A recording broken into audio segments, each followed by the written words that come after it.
खुशामदीद, आदाब, good morning, अस्सलाम वालेकुम। आज जुम्मतुल मुबारक है, 10 जनवरी सन 2025 है। मैं हूं आपका मेज़बान इशफाक और हस्बे आपके सामने हाजिर खिदमत। प्रोग्राम आप देख रहे हैं जी सलाम जी के। सुबह सुबह आपके सामने आए तो कोशिश करेंगे कि आपको हर खबर से बाखबर करें, हालात वाक़ात से बाखबर करें, देश दुनिया की खबर आपके सामने रखें, इस उम्मीद के साथ कि आपका फीडबैक भी हम तक आए। और ये फीडबैक आप हमारे साथ social media site Facebook, YouTube, Twitter, Instagram और हमारी ऑफिशियल वेबसाइट पर आकर ज़रूर दे सकते हैं। और आज कोशिश करेंगे कि आखिरी 10 से 12 मिनट आपके साथ हम दें ताकि ज़्यादा से ज़्यादा कॉलर्स को आप शामिल प्रोग्राम करें। मनसूबाबंदी चल रही है, नए साल की प्लानिंग को तरतीब दिया जा रहा है। इस बीच आपकी आवाज़, आपकी बात, आपकी आरा जो है वो हुकूमत के लिए इंतहाई अहम होती है, इसलिए ज़रूर खुलकर अपनी बात आज ज़रूर रखिएगा। उम्मीद है कि हुकूमती इदारे आपकी आवाज़, आपकी बात, आपके मसले को सुने, इसका हल निकालने की कोशिश करें ताकि इस प्रोग्राम के ज़रिए से थोड़ी सी राहत सभी लोगों को मिल सके। तो एक तरफ से प्रोग्राम के अंदर हम खबर, तजिया और तबसरा बताते हैं, दूसरी तरफ से एक ब्रिज का काम भी करने की कोशिश करते हैं और साथ साथ याद माजी को भी ताज़ा करते हैं। मेरे साथ गौहर कुछ है स्टूडियो में मौजूद, जो आपको हिस्ट्री ऑफ द डे बताएंगे कि आज अहम तरीन वाक़ात क्या कुछ गुजर चुके हैं। चंद अहम वाक़ात आपके सामने रखेंगे, उसके बाद बैक टू बैक बड़ी खबरें। जी गौहर। बहुत शुक्रिया गौहर। तो प्रोग्राम की शुरुआत है फॉर्मेट के मुताबिक तारीख में आज के दिन के हवाले से, यानी कि आज 10 जनवरी है और मुल्की और आलमी सतह पर क्या कुछ हुआ है हिस्ट्री ऑफ द डे में हम आपको बताएंगे। उसके बाद ही बाज़ाब्ता खबरों की शुरुआत होगी और आज ही के दिन आपको बताएंगे कि तारीख में क्या हुआ है। 1616 में बरतानवी सफ़ीर सर थॉमस रू ने अजमेर में जहांगीर से मुलाकात की। वो आज ही का दिन था 10 जनवरी 1616 में। और आज ही के दिन 10 जनवरी 1863 में लंदन में दुनिया की पहली ज़ेर ज़मीन रेल खदमात शुरू हुई। वो आज ही का दिन था। और आज ही के दिन 10 जनवरी साल 1912 में बरतानवी शहनशाह जॉर्ज पंजम और मलिका मैरी ने भारत छोड़ा है। वो आज ही का दिन था। और आज ही के दिन 10 जनवरी साल 1916 में पहली आलमी जंग के दौरान रूस ने उस्मानिया सल्तनत को शिकस्त दी है। वो आज ही का दिन था। और आज ही के दिन 10 जनवरी साल 1920 में वर्सा महादे को नाफिज करने से पहली आलमी जंग का खात्मा हुआ। और आज ही के दिन साल 1963 में हुकूमत हिंद ने गोल्ड कंट्रोल स्कीम शुरू की। वो आज ही का दिन था। और आज ही के दिन 10 जनवरी साल 1987 में कुश्ती से दुनिया का चक्कर लगाने की पहली मुहिम मुंबई में ख़त्म हुई। वो आज ही का दिन था। और आज ही के दिन साल 2005 में कैलिफोर्निया में ज़मीनी तोदे गिरने की वजह से 10 अफराद की मौत हुई है। और आज ही के दिन साल 2013 में पाकिस्तान के कोयटा में हुई बमबारी से 81 अफराद हलाक और 120 अफराद जख्मी हुए। वो आज ही का दिन था। और आज ही के दिन साल 1966 में पाकिस्तान और भारत ने मुआहदा ताशकंद पर दस्तखत किए। वो आज ही का दिन था 10 जनवरी साल 1966। और आज ही के दिन 1946 में अक़वाम मुत्तहिदा की जनरल असम्बली का पहला इजलास लंदन में मुनक़्क़द हुआ। और आज ही के दिन 10 जनवरी साल 1946 में अमरीकी अफ़वाज ने चांद से राब्ता रखने वाला पहला रडार तश्कील दिया। वो आज ही का दिन था। तो नाज़रीन, इसी तारीख में आज के दिन के हवाले से आज 10 जनवरी को मुल्की और आलमी सतह पर क्या कुछ हुआ है हमने आपको बताया है। अब बाज़ाब्ता तौर पर खबरों की शुरुआत, और खबरों की शुरुआत करेंगे इशफाक। चलिए जनाब, खबर का आगाज़ करते हैं। ज़रा मौसम के मिजाज से लगातार हम खबर का आगाज़ करते हैं, लेकिन आज मौसम का मिजाज तो अपनी जगह, लेकिन मौसम के मिजाज के बीच खबर ये है कि कुदरती मामलात बिगड़ रहे हैं।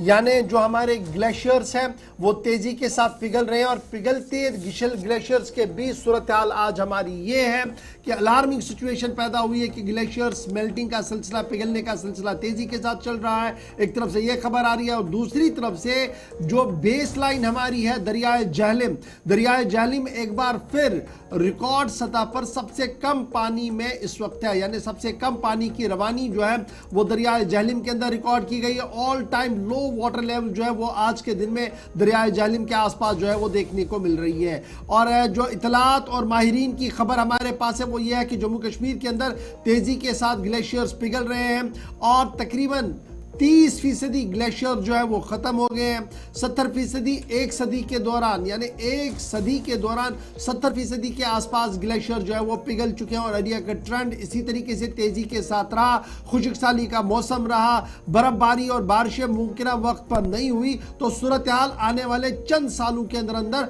और भी ज्यादा खतरनाक हो सकती है। इस वक्त जो हमारे पास इतलात और खबर है वो माहिरीन ये बता रहे हैं कि दरियाए जहलिम संगम के मकाम पर इस वक्त सबसे कम पानी की रवानी है, वो तकरीबन -0.75 फीट, यानी बहुत कम इस वक्त पानी वहां पर बह रहा है जहलिम का संगम के मकाम पर। राम मुंशीबाग आते आते ये 3.73 फीट पर है और अशम पर सिर्फ 1.08% है, जो माजी के रिकॉर्ड को खंगालने से पता लग रहा है कि पानी का बहाव कम हुआ है। अब थोड़ी देर में मैं आऊंगा तो आपको बताऊंगा कि यह मसला क्यों इतना बन रहा है। इसके साथ साथ दरियाए लिदर, जब आप पहलगाम की ओर आते हैं और रमियारा नाले को भी देखते हैं तो यहाँ पर भी सिचुएशन इंतहाई खतरनाक बनी हुई है, क्रिटिकल बनी हुई है, क्योंकि यहाँ पर भी बहाव जो पानी का है डेट इज 0.38 और इसी तरीके से 0.47 है जो बटकुट एरिया के आसपास बच्ची के पास देखा गया है। इरिगेशन एंड फ्लड कंट्रोल के जो माहिरीन हैं, जो एक्सपर्ट्स हैं, उनका मानना है कि दरिया जहलिम जिस तरीके से आज हम सतह दरिया की देख रहे हैं, दरिया जहलिम के बॉटम को हम देख रहे हैं, ये इंतहाई अफसोसनाक है। लेकिन जहाँ एक तरफ से अफसोसनाक है उसकी वजह, बुनियादी वजह यह है कि जो प्रोलॉन्ग ड्राई स्पेल हमारा हुआ है, वक्त पर बारिशें नहीं आई, बर्फबारी जिस तरीके से दिसंबर जनवरी के अंदर होती थी वो अभी तक नहीं देखने को मिली, हल्की सी बर्फबारी जरूर है, उसकी वजह से भी सूरत हाल ये है कि नदी नालों के अंदर पानी खत्म और स्पेशली जो मेन सोर्स दरियाए जहलिम है, दरियाए लिदर है, उनके अंदर पानी की रवानी बहुत कम हो गई है as compare to last few year. जब आप इस रिकॉर्ड को खंगालेंगे तो लगातार सूरत हाल जब यहाँ ये बनी है कि ग्लेशियर्स पिघलने की वजह भी बन रहा है, बर्फबारी नहीं हो रही है। इस बीच मरकजी महकमे मौसमियात का मानना है कि शीत लहर यानी ठंडी हवाओं का असर जो है वो पूरे सूबा कश्मीर के अंदर मुसलसल है, जिसकी वजह से मुतअद्दिद मकामात नॉर्थ इंडिया के अंदर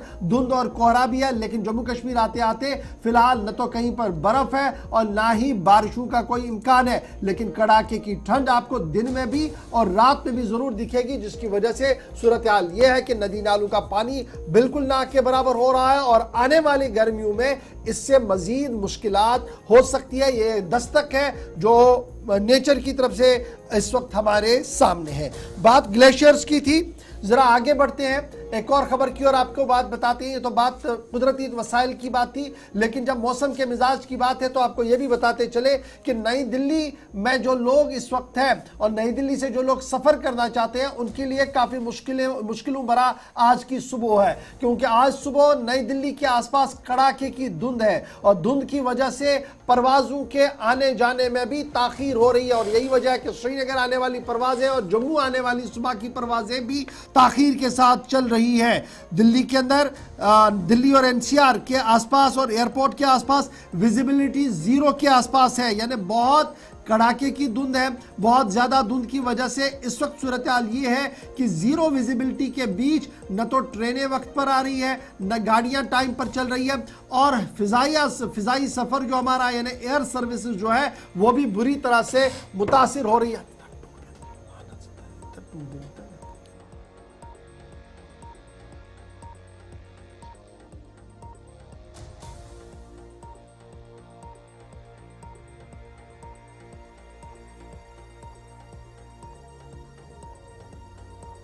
सूरत हाल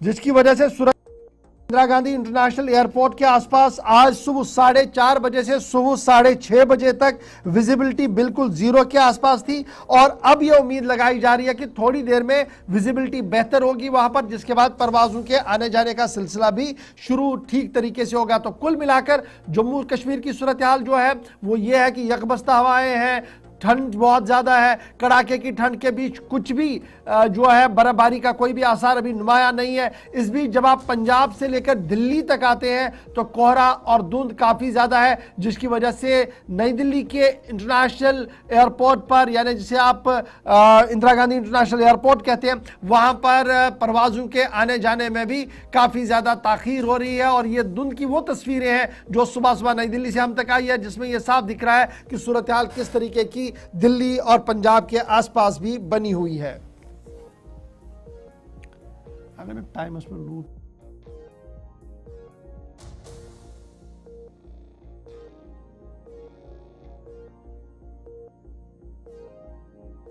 मौसम के मिजाज के बाद जरा फटाफट से आगे बढ़ते हैं और बात अब इंतहाई एक अहम सियासी महाज की करते हैं। बात करते हैं अफगानिस्तान और भारत के रिश्तों की। अफगानिस्तान मतलब तालिबानी हुकूमत और भारत के रिश्ते आहिस्ता आहिस्ता करके बेहतर हो रहे हैं। और इतलात और ख़बरों के बीच आला सतही वफ़द, तालिबानी वफ़द ने कल रात देर के दुबई में भारत के खुसूसी नुमाइंदे के साथ मुलाकात की है। आला सतही वफ़द तालिबान का जो था, उन्होंने कल रात देर के दुबई के अंदर एक अहम तरीन मीटिंग की है। अफगानिस्तान भारत ताल्लुकात किस तरीके से बेहतर हो सकते हैं, इन तमाम मामलात पर तबादला ख्याल किया गया है। भारत सरकार की तरफ से अगर चाबहार पोस्ट और पोर्ट और दीगर मामलात को लेकर तबादला ख्याल किया गया है, वहीं पर अफगान रहनुमाओं की तरफ से यानी तालिबान हुकूमत के ज़िम्मेदारों की तरफ से ये कह दिया गया है कि तालिबान के लोगों को यानी अफगानिस्तान के लोगों को भारत आने की इजाज़त दी जाए, चाहे वो तलबा है, चाहे वो ताजिर है या बीमार है, उनके लिए वीज़े का खुसूसी एहतमाम किया जाए ताकि वो इलाज मुआलजे के लिए यहाँ पर आ सकें। साबिक भारतीय foreign secretary, Indian foreign secretary Vikram मिश्री जो है, उन्होंने कल बाज़ाब्ता तौर पर अफगानिस्तान के फॉरेन मिनिस्टर बराए तालिबान हुकूमत आमिर खान मुत्तकी के साथ मुलाकात की है। आला सतही वफ़द के साथ दुबई के अंदर मुलाकात हुई है। इस मुलाकात के दौरान दो तरफा ताल्लुकात यानी भारत और अफगानिस्तान के बीच ताल्लुकात बेहतर हो, मामलात सही तरीके से चले, इंतहा पसंदी और दहशतगर्दाना कार्रवाइयों का जो खदशा है उस पर कलाकमा किया जाए। भारत सरकार की तरफ से अपना मौक़िफ़ साफ कर दिया गया। और साथ साथ जो इंतहाई अहम तरीन पोर्ट है जिस पर भारत सरकार की एक वसी इन्वेस्टमेंट भी हुई थी और उसके बाद ये सिलसिला थोड़ी देर रुक गया था जब तालिबान ने टेक ओवर किया था, उस मामले को भी दोबारा से उठाया गया जिसे आप चाबहार पोर्ट कहते हैं। इस चाबहार पोर्ट पर भी सूरत हाल को वाजिया किया गया और भारत सरकार की तरफ से हुकूमत तालिबान से, अफगानिस्तान की हुकूमत से यह साफ किया गया कि इस पूरे मामले पर आगे बढ़ना होगा। ताहम भारत अफगानिस्तान की तामीर नौ और तरक्की के ख्वाह है और अमन के साथ अपने तमाम हमसायों के साथ भारत रहना चाहता है। ये भारत सरकार के नुमाइंदे विक्रम मिश्री की तरफ से कहा गया है। ताहम तालिबान ने एक के बाद एक ट्वीट किया है और ट्वीट करने के बाद उन्होंने इस मुलाकात को इंतहाई अहम करार दिया है, इस मुलाकात को एक संग मील करार दिया है और मुतालबा किया है कि अफगानिस्तान के शहरियों को भारत आने की खुसूसी वीज़े जारी किए जाएं ताकि वो अपना इलाज कर सके, यहाँ पर तालीम हासिल कर सके, या अगर तिजारत के हवाले से वो यहाँ आना चाहते तो उस लिए भी एक खुसूसी बंदोबस्त किया जाए, जिस पर भारत सरकार के नुमाइंदे की तरफ से ये साफ कर दिया गया है कि तमाम मामलात ऑलरेडी ज़ेर गौर है और भारत हुकूमत की तरफ से बाज़ाब्ता तौर पर अफगानिस्तान के लिए इमरजेंसी वीज़े जारी किए जाएंगे। यानी वो बीमार जो इलाज मुआलजा के लिए आना चाहते हैं उनके लिए वीज़े फराहम किए जाएंगे और बहुत जल्दी ये सिलसिला जो है वो आगे बढ़ेगा। तो इस तरीके से ये अगर आप देखेंगे तो ऑफिशियल ये पहली मुलाकात, दूसरी मुलाकात है। इससे पहले एक मुलाकात हुई थी, उसमें ज़्यादा मामला आगे नहीं बढ़ा था। ये दूसरी मुलाकात है जब तालिबान हुकूमत ने टेक ओवर किया अफगानिस्तान के अंदर और मुख्तलिफ मुल्कों के साथ वो राब्ते में है, जहाँ अमरीका के साथ वो राब्ते में है, जहाँ चीन के साथ वो राब्ते में है, पाकिस्तान के साथ वो राब्ते में, ईरान के साथ वो राब्ते में, दीगर मुल्कों के साथ राब्ते में, लेकिन भारत के साथ ऑफिशियल चैनल ऑफ कम्युनिकेशन जो है वो लगभग खुल गया है। और भारत सरकार के नुमाइंदे खास की तरफ से भी मीटिंग की गई और अफगानिस्तान की जो वुज़रा है, जो अहम तरीन लोग हैं वहाँ पर, उन्होंने कल इस मीटिंग में शिरकत की, जिसके बाद ये उम्मीद जाहिर की जा रही है कि अफगानिस्तान और भारत के ताल्लुकात एक बार फिर बेहतर हो सकते हैं। अफगानिस्तान के हवाले से खबर और साथ ही साथ अब बात हम जम्मू कश्मीर की करेंगे, क्योंकि जम्मू कश्मीर के अंदर जहां सबकी नजरें अब रवा माह यानी कि 26 जनवरी या उससे पहले जब दिल्ली से कश्मीर तक ट्रेन सर्विस इसकी शुरुआत होगी और वज़ीर आज़म बाज़ाब्ता तौर पर इसकी शुरुआत करेंगे। इस सिलसिले में आपको बताते चले, जो भी आप सफ़र करना चाहते हैं उन्हें कटरा स्टेशन तक, यानी कि अगर आपको दिल्ली से कश्मीर जाना होगा तो आपको कटरा से वहां पर डिवोट करनी होगी ट्रेन, और कटरा से कश्मीर तक एक नई ट्रेन सर्विस को बोर्ड करनी होगी। उसके बाद ही आप कश्मीर जा सकते हैं। आपको बताते चले कि रेलवे हुकाम की जानिब से जो सिक्योरिटी खदशात का हवाला दिया गया, उनका मानना है कि जो सिक्योरिटी खदशात रेलवे हुकाम की जानिब से इस हवाले से कहा गया है, और अगर आपको जब आप दिल्ली से कश्मीर जाते हैं तो आपको कटरा पर रुकना होगा। जिस ट्रेन में आप सफ़र करते हैं वहाँ से आपको ट्रेन डिबोर्ड करनी होगी। उसके बाद उतरकर आपकी जो सिक्योरिटी चेकअप होगा, उसके बाद ही आपको कटरा से कश्मीर तक नई ट्रेन जो है वो बोर्ड करनी होगी और आप कश्मीर जा सकते हैं, रेलवे हुकाम की जानिब से कहा गया है। फिलहाल बड़ी खबर हम आपको बताते हैं कि दिल्ली से कश्मीर तक बराह रास्त कोई भी ट्रेन नहीं जा रही और ना ही कश्मीर से दिल्ली के लिए बराह रास्त ट्रेन है, बल्कि स्टेशन डिमार्ट कर दिया गया है। यानी आपको आर्जी तौर पर एक स्टेशन पर उतरना होगा। अगर आप दिल्ली से श्रीनगर ट्रेन के अंदर है तो कटरा स्टेशन को मेन स्टेशन बनाया गया है, जहां पर चेंज ओवर आपको करना होगा, ट्रेन को चेंज करना होगा। और इसी तरीके से अगर आपने कश्मीर से दिल्ली आना है तो आपने कटरा स्टेशन को ही मेन स्टेशन बनाते हुए वहां पर ट्रेन को चेंज करना होगा। इस ज़िमन में नॉर्दर्न रेलवे की तरफ से यह साफ कर दिया गया कि प्लेटफॉर्म नंबर 1 जो है वो जम्मू कश्मीर के लिए कर दिया गया, कश्मीर ट्रेनों के लिए मुख्तस रख दिया गया। प्लेटफॉर्म नंबर 1 जो कटरा का होगा, यहीं पर दिल्ली से कश्मीर और कश्मीर से दिल्ली की वाली ट्रेनें जो है वो प्लेटफॉर्म 1 से ही चला करेंगी। और ये सारा मामला तब सामने आया है जब हुकूमती इदारों की तरफ से ये साफ किया गया कि बहुत जल्द दिल्ली से श्रीनगर और श्रीनगर से दिल्ली तक ट्रेन चला करेगी। लेकिन इस बीच सिक्योरिटी खदुखाल के बीच ये खबर बताई जा रही है कि ट्रेनें जो हैं नई दिल्ली से श्रीनगर की ओर रवाना तो होंगी, लेकिन श्री माता वैष्णो देवी स्टेशन को मेन स्टेशन के तौर पर इस्तेमाल किया जाएगा, जहां पर आपको ट्रेन बदलनी होगी। उसी तरीके से जो लोग दिल्ली मेट्रो सफर करते हैं उनको पता होगा कि मुख्तलिफ स्टेशन ट्रांजिट स्टेशन होते हैं जहां पर आपने स्टेशन को चेंज करना होगा। उसी तरीके से नई दिल्ली स्टेशन को छोड़कर अब कटरा वाले स्टेशन पर यह खबर आ रही है कि कटरा वाले स्टेशन पर भी इसी तरीके की ट्रांजैक्शन होगी। यहां पर आपको रुकना होगा और चेंज ओवर लेना होगा, तब जाकर आप दिल्ली के लिए आ सकते हैं। इतलात और खबरों के मुताबिक नॉर्दर्न रेलवे ने जहां वंदे भारत की टाइमिंग सामने रखी है कि कटरा से वो निकलेगी तकरीबन 8:10 पर, और इसी तरीके से मेल एक्सप्रेस जो एक और ट्रेन रखी गई है वो कटरा से 3 बजे के आसपास निकलेगी, श्रीनगर 6:20 पर पहुंचेगी। इसी तरीके से श्रीनगर से जो पहली मेल एक्सप्रेस निकलेगी वो सुबह 8:45 पर निकलेगी, कटरा वो 12 बजे पहुंचेगी। और वंदे भारत एक्सप्रेस 12:45 पर, यानी आपके पास सिर्फ 40 मिनट का वक्त होगा। आपने चेंज ओवर करना होगा, अपना सारा लगेज जो है वो स्कैन दोबारा से करवाना होगा, तब जाकर आप वंदे भारत ट्रेन को पकड़ सकते हैं। क्योंकि वंदे भारत ही एक ऐसी मसला बनेगा जो सिर्फ 2-2.5 मिनट के आसपास ही कहीं ना कहीं रुकती है। सीधे श्रीनगर चलेंगे, इमरान नाइको हमारे साथ है। इमरान, ख्वाब शर्मंदा ताबीर हो रहा है। कल वजीर आला साहब ने भी ये बात बताई कि वजीर आज़म जो है वो काफ़ी कमर कस चुके हैं कि तरक्याती मंसूबे पाए तकमील तक हो, सड़कों का जाल बिछ रहा है, ट्रेन अब आ रही है। लेकिन इस बीच खबर यह है कि सिक्योरिटी खदुखाल के बीच, सिक्योरिटी बंदोबस्त के बीच कटरा को मेन स्टेशन के तौर पर लिया गया है। जितनी भी कश्मीर बॉर्न ट्रेन होंगी, यानी दिल्ली से जिन्हें कश्मीर आना है, कटरा तक वो पहले आएंगी, कटरा में उतरना होगा, चेंज करना होगा, उसके बाद वो श्रीनगर जा सकती है। डिटेल क्या कुछ खबर की और ऐसा क्यों किया गया, जबकि ऑलरेडी श्रीनगर स्टेशन पर भी हम सिक्योरिटी रिव्यू बहुत ज्यादा देख चुके थे।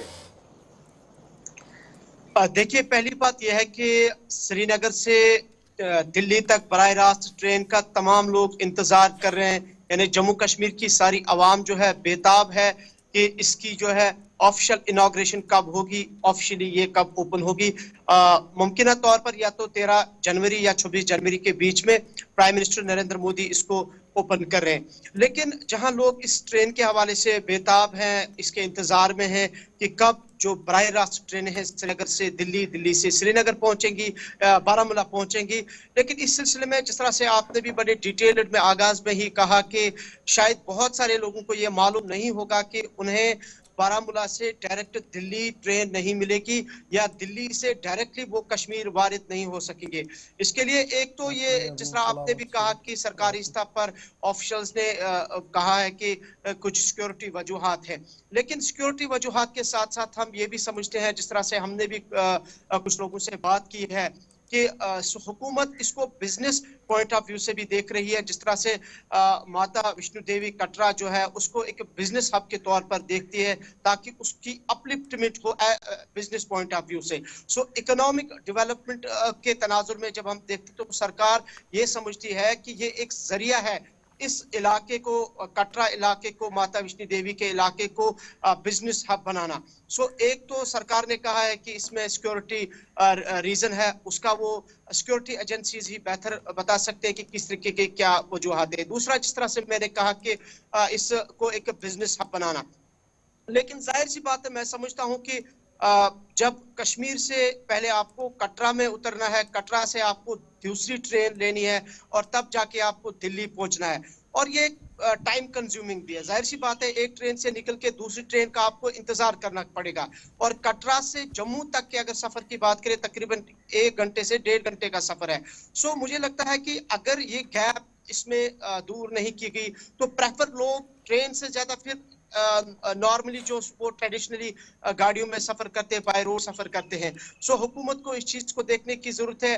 वंदे भारत ट्रेन हो या मेल एक्सप्रेस मेल हो, जो वंदे भारत की खासकर मैं बात कर रहा हूँ, जो एडवांस ट्रेन है जिसमें तमाम तर जो वर्ल्ड एडवांस टेक्नोलॉजी जो है, इक्विपमेंट्स है, वो इसमें इंस्टॉल किए गए हैं। लेकिन एक बहुत बड़ा अब ये इसमें मसला जो सामने आया है कि जिस तरह से ऑफिशियल्स ने कहा है ये बताइएगा इमरान की ये सिर्फ क्या मेल एक्सप्रेस जो ट्रेन बताई गई है उसके लिए चेंज ओवर होगा या वंदे भारत के लिए भी होगा? क्योंकि हम सुन रहे थे दिल्ली से कश्मीर डायरेक्टली वंदे भारत जा रही है, इसलिए ये बड़ा सवाल आ रहा है।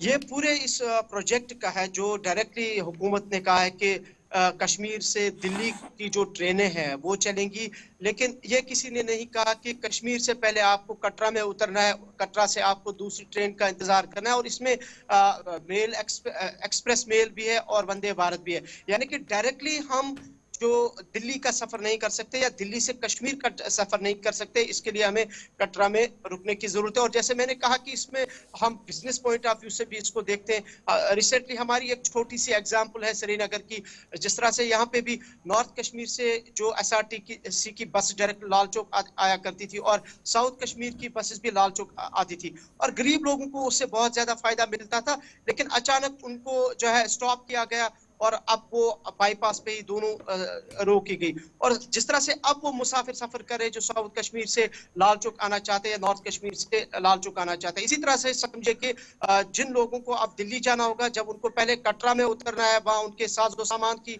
क्या हम इसको ऐसे भी देखें कि कटरा के अंदर गुज़श्ता दिनों हमने देखा कि जबरदस्त हंगामा हुआ रोप वे को लेकर, और ये कहा गया कि जनाब हमारे बुनियादी हकूक पर शबखून है, मजहबी मामलात में मुदाखलत है, उसको थोड़ा सा सबसाइड करने के लिए कटरा को एक पॉइंट बनाया गया कि यहाँ पर आपने जी डिबोर्ड करना है, ट्रेन चेंज करनी है। क्या ये भी एक प्लान हो सकता है? नंबर 1। नंबर 2, अगर सिक्योरिटी कंसिडरेशन ध्यान में रखी जाए और ये कहा गया कि जनाब आपने रिस्कैन करना होगा सारा मटेरियल अपना, फिर जाकर आप प्लेटफॉर्म नंबर 1 पर जाएंगे, वहाँ से आप दूसरी बोर्ड पर चढ़ेंगे, दूसरी ट्रेन पर चढ़ेंगे। तो ये जो पूरा सिक्योरिटी कंसर्न है, अगर हम ये श्रीनगर बोर्ड पर ही सही तरीके से करें और उसके बाद ये इंश्योर करें कि बाकी स्टेशंस पर भी उसी तरीके से लोग अगर किसी जगह पर चढ़ रहे हैं तो उनकी भी प्रॉपर प्लानिंग के साथ, प्रॉपर सिक्योरिटी के साथ लगेज उनका है, तो इसमें शायद फिर ये सारा कंफ्यूजन और क्योस खत्म हो सकता है। जाहिर सी बात है जहाँ पे प्लानिंग और एग्जीक्यूशन सही तरीके से होती है वहां पे ये क्योस, कंफ्यूजन, एम्बिग्यूटी नहीं रहती है। जिस तरह से आपने भी कहा कि या श्रीनगर से या बारामूला से जब आप कटरा पहुंचेंगे वहां नीचे उतरना है, लगेज की चेकिंग करनी है, स्कैनिंग करनी है साजो सामान की। बेहतर है कि बारामूला से ही या श्रीनगर से ही जो लोग ट्रेन में चढ़ते हैं, पहले ही जिस तरह से नॉर्मली उनके सामान की जो है निगरानी की जाती है, उनकी स्कैनिंग की जाती है। जरूरत नहीं है कि कटरा में उतर के दोबारा से लोगों को तंग किया जाए। तो ये तो एक मामला है जिसको आसान तरीके से हल किया जा सकता है और इसमें कोई सिक्योरिटी रीजन नहीं हो सकता है। ऑलरेडी हम कहते हैं कि हमारे पास एक बहुत बड़ा वेल सिक्योरिटी ग्रिड है, स्पेशली 2019 के बाद। तो जरूरत मैं नहीं समझता हूं कि इस चीज को ठीक है, बहुत बहुत शुक्रिया इमरान। आप जरा नजर रखिएगा, सिक्योरिटी के जिम्मेदारों से भी जरा पूछिएगा आज कि क्या वाकई तौर पर सिक्योरिटी पॉइंट ऑफ व्यू की वजह से ये डिसीजन लिया जा रहा है या इसके पीछे सियासी अगराज मकासद भी है और क्या कुछ है। ये बड़ा इंपॉर्टेंट है जी, क्योंकि ये मामला ट्रेन का है जिसको लेकर वजीर आज़म साहब वंदे भारत बिल्कुल तैयार है श्रीनगर आने के लिए। अगर ये डिबोर्ड वाला मामला हुआ तो इससे थोड़ा बहुत कंफ्यूजन होगा। मुझे उम्मीद है कि नॉर्दर्न रेलवे के जो जिम्मेदार है वो जरूर इस पूरे मामले पर एक वजाहती बयान लेकर भी सामने आएंगे। हमारी भी कोशिश रहेगी कि यह मामला जो है वो थोड़ा और क्लियरिटी के साथ सामने आए कि आखिर ऐसा है या नहीं है, क्योंकि अभी तक जो हमारे सोर्स है वो यही बता रहे हैं कि कटरा मेन स्टेशन होगा जहां पर सभी ट्रेनों को रोका जाएगा और वहां से चेंज ओवर आपने लेना होगा। छोटा सा ब्रेक होगा जी, यहां पर ब्रेक के उस पार आएंगे तो आपको बताएंगे कि वायरस ने तो दस्तक दी है, हम माने या ना माने, क्योंकि 7 केस अभी भी हमारे पास भारत के अंदर है, लेकिन जम्मू कश्मीर हुकूमत ने भी कमर कस ली है। मामला है क्या, उस पर भी बात करेंगे। आगे बढ़ेंगे तो आपको बताएंगे कि महकमा फूलबानी से वाबस्ता लोगों ने काम छोड़ दिया है।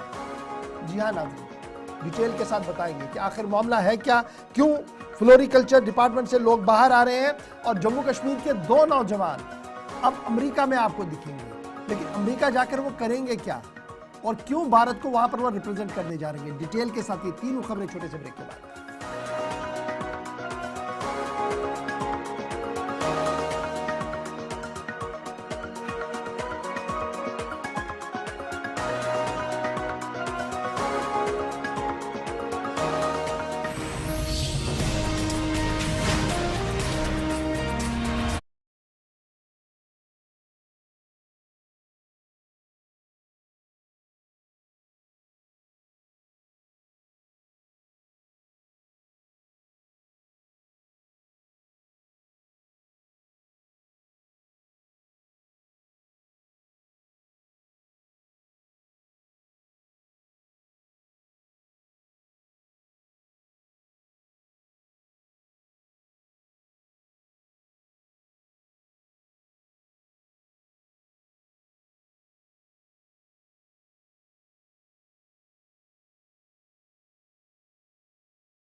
ब्रेक के बाद दोबारा इस्तेकबाल प्रोग्राम आप देख रहे हैं जी सलाम जेके, और सलाम जेके में ज़रा खबरों को देते हैं रफ्तार और तेज़ी के साथ कुछ और खबरें आपके सामने रखते हैं और बात ज़रा उस वायरस की करते हैं जो चीन से तो एक बार फिर बाहर आया, लेकिन दुनिया भर की एजेंसियां इस पर नज़र रखे हुए हैं। और वायरस है जी HMPV वायरस, और HMPV वायरस को लेकर अलर्ट पहले ही जारी कर दिया गया था। पूरे मुल्क के साथ साथ जम्मू कश्मीर के अंदर भी मॉक ड्रिल का एहतमाम किया गया। जम्मू कश्मीर के मुख्तलिफ अस्पतालों के अंदर तैयारियों को हतमी शक्ल दे दी गई और इस मॉक ड्रिल के दौरान ये देखा गया कि अस्पतालों के अंदर खुदा न खास्ता अगर बुनियादी सहूलियतें ना हो तो किस तरीके से यहाँ पर हैंडल किया जाएगा, और अगर सूरत हाल इस तरीके से बनती है जो कोविड-19 जैसी बनी थी तो किस तरीके से इसको हैंडल किया जा सकता है। और इस मॉक ड्रिल में जहां महकमा सेहत के प्रोफेशनल्स थे, डिस्ट्रिक्ट एडमिनिस्ट्रेशन के ऑफिशियल्स थे, इमरजेंसी रिस्पांस टीम के लोग थे। ये जॉइंट एफर्ट्स किए गए ताकि देखा जाए कि कितनी तैयार ये सारी इंतजामिया है। कुल मिलाकर आप याद रखिएगा, HMPV वायरस के फिलहाल 7 से 8 केसेस जो है वो देखने को मिले हैं।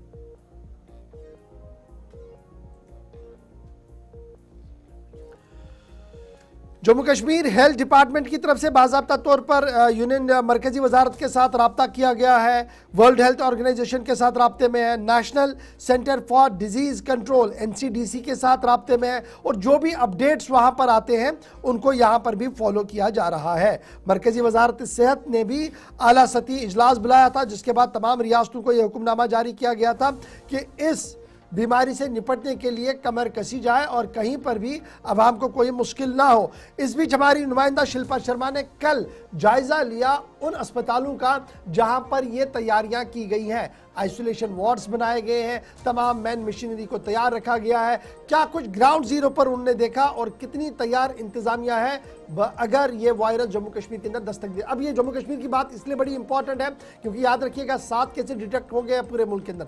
जम्मू कश्मीर के अंदर पूरी दुनिया से और पूरे मुल्क से सयाह आ रहे हैं और ये कंटिन्यूस वायरस है, यानी ये फैलता बहुत तेजी के साथ है, इसलिए एहतियाती तदबीर यहाँ पर सबसे ज़्यादा किए गए हैं। आप तस्वीरों में देख सकते हैं कि मॉनिटरिंग मशीनों से लेकर दीगर चीज़ों का मुआयना किया जा रहा है कि क्या वाकई तौर पर हर एक चीज़ सही तरीके से है नहीं है। शिल्पा शर्मा ने ग्राउंड जीरो पर भी जाकर देखा, जरा फटाफट से इस रिपोर्ट को देख लीजिएगा। देश में ह्यूमन मेटान्यूरो वायरस ने दस्तक दे दी है और स्वास्थ्य विभाग की ओर से भी तैयारियां जो है वो की जा रही है। इस समय में जम्मू के गवर्नमेंट मेडिकल कॉलेज अस्पताल में मौजूद हूं, जहां पर आइसोलेशन वार्ड को तैयार किया गया है। कुल मिलाकर 30 बेड जो है वो यहां पर तैयार किए गए हैं ताकि अगर HMPV वायरस का कोई केस डिटेक्ट होता है तो उससे पहले ही यहाँ पर पूरी तरीके से जो है वो तैयारियां की जाए और अगर कोई केस आता है तो उसे किस प्रकार से निपटना है उसको लेकर यहाँ पर जो है वो तैयारियां की गई है। फिलहाल आपको बता दें कि जिस प्रकार से लगातार केसेस जो है वो देखने को मिल रही हैं और करीबन 7 केसेस जो है वो डिटेक्ट हो चुके हैं और जम्मू के गवर्नमेंट मेडिकल कॉलेज अस्पताल में यहाँ पर तैयारी जो है वो की गई है ताकि कोई भी केस यहाँ पर पहुंचता है तो उसे किस प्रकार से जो है वो निपटा जा सके।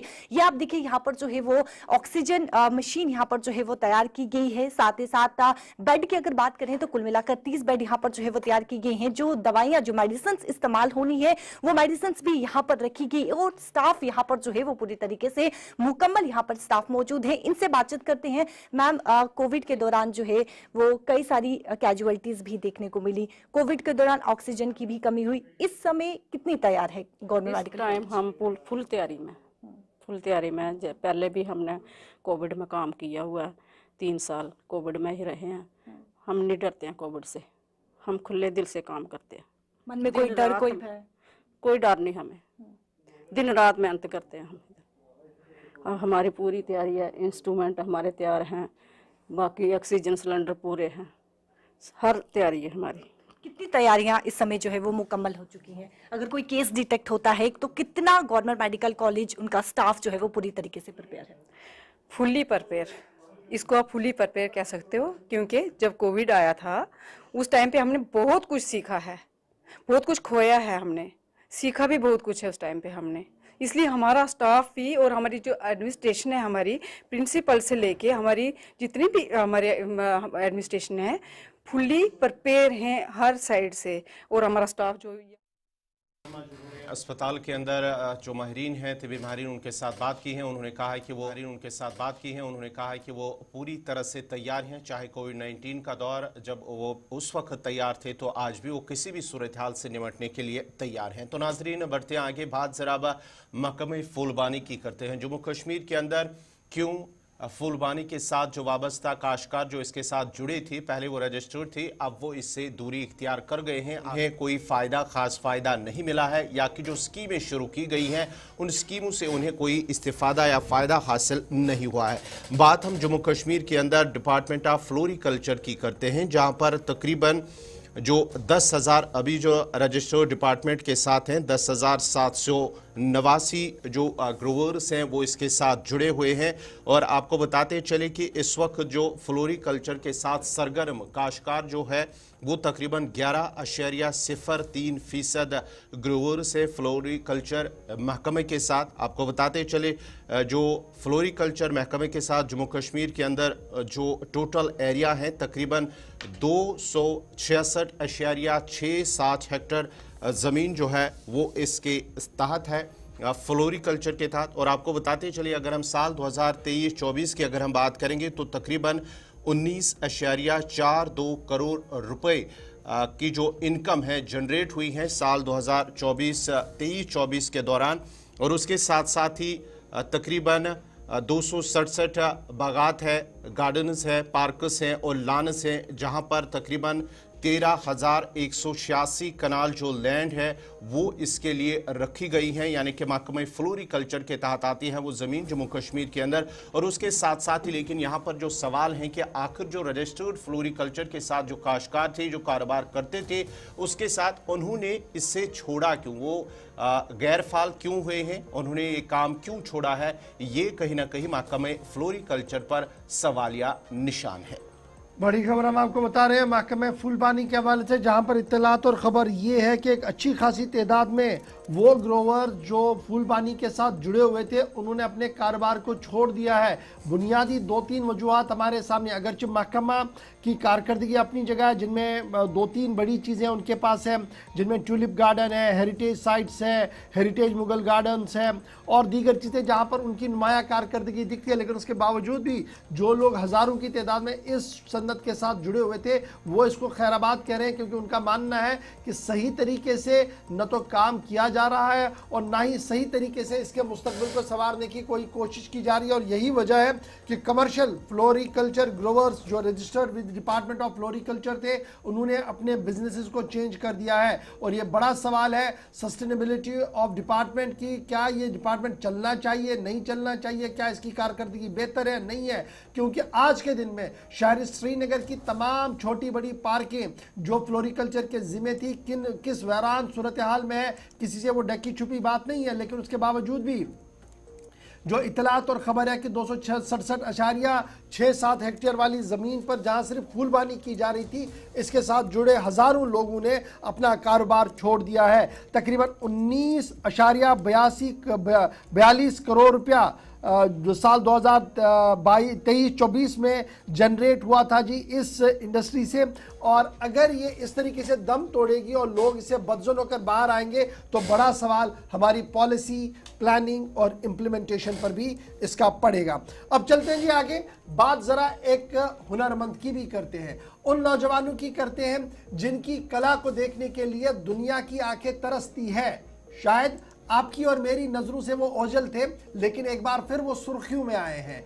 और ये वो लोग हैं जिन्होंने शाहकार बनाए हैं, पत्थरों से नहीं बल्कि बर्फ का शाहकार बनाने की तैयारी में है। और बाज़ाब्ता तौर पर अमेरिका में मुनक्किदा होने वाली चैंपियनशिप में अब जम्मू कश्मीर के 2 बड़े नौजवान भी इसमें हिस्सा लेने जा रहे हैं। बड़ी खबर हम आपके सामने रख रहे हैं कि इंटरनेशनल स्नो स्पिरिचुअल कंपटीशन हो रहा है, यानी मुसव्विरी संतराशी जिसे आप कह रहे हैं, ये बर्फ़ वाली मामला है, संग का नहीं है बल्कि बर्फ़ वाला मामला है। यहाँ पर बर्फ़ से बेहतरीन नमूने तराशने का जो हुनर है वो दिखाना होगा। और इतलात और ख़बरों के मुताबिक इस बैनुल-अक़वामी कंपटीशन में जो 19 जनवरी से अमेरिका के अंदर शुरू होने जा रहा है, इसमें मुख्तलिफ मुल्कों के लोग आ रहे हैं, हुनरमंद आ रहे हैं जो अपनी दस्तकारी, जो अपने हाथ की फनकाराना सलाहियत वहाँ पर दिखाएंगे।